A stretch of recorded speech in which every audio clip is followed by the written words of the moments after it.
Republican National Committee Chair Reince Priebus joins us. Good evening, sir. Hey, Greta. How would you describe that meeting with Donald Trump today? Well, I don't think that was far off. I mean, first of all, I would just say it wasn't really a surprise meeting. When was it scheduled? I hate to ruin the fun.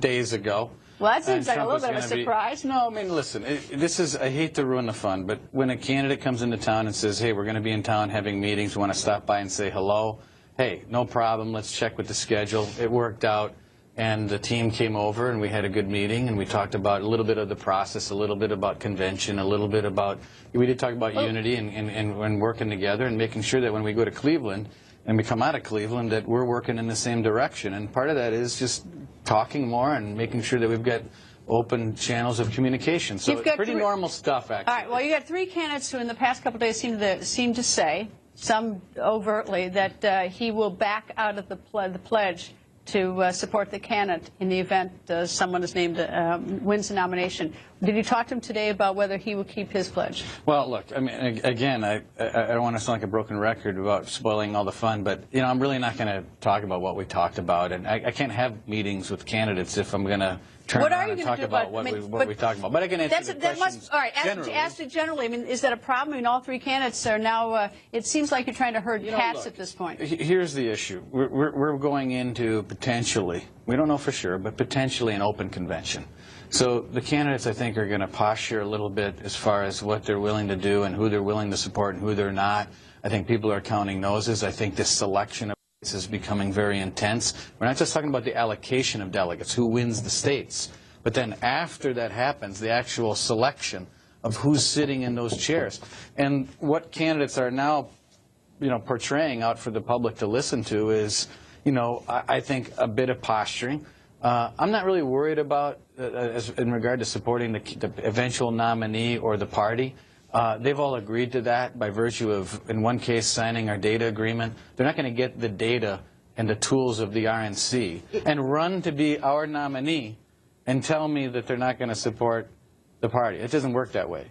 They're running to be the nominee of our party. Our party exists, and they're going to, and one of them is going to be our nominee. Looking at Wisconsin coming up on Tuesday, your home state, my home state, if Donald Trump doesn't win that state, have you looked at the math out into the future? Is it possible, let's say he ran the table after that, won everything, would he have 1,237? Well, sure. I mean, it's possible. He still could get that. Right, but I mean, it's just like anything. I mean, for any of these candidates, I mean, the more states you don't win, obviously it has an inverse effect. Kasich's out to get the 1,237. And he's admitted that.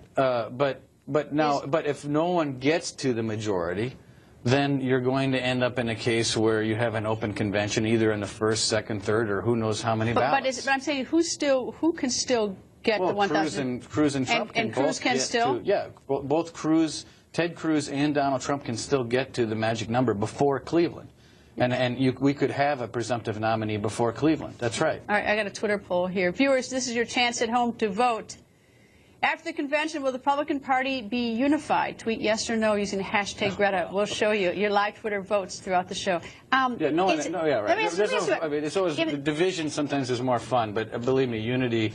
You're going to get it. The impossible is always possible with unity. There's no question. Convention. Tell it for planning purposes. If it is a, quote, open, contested, brokered, whatever will it last longer than we expect? No. It's going to just be those days. That's right. I mean, we'll put whatever systems in place. We will put whatever systems in place. We will have meetings however long we need to have them in order to make sure that we not only have a nominee, both for president, and remember, there's a separate vote for vice president as well. No one's talking about that, but there's another vote for vice president.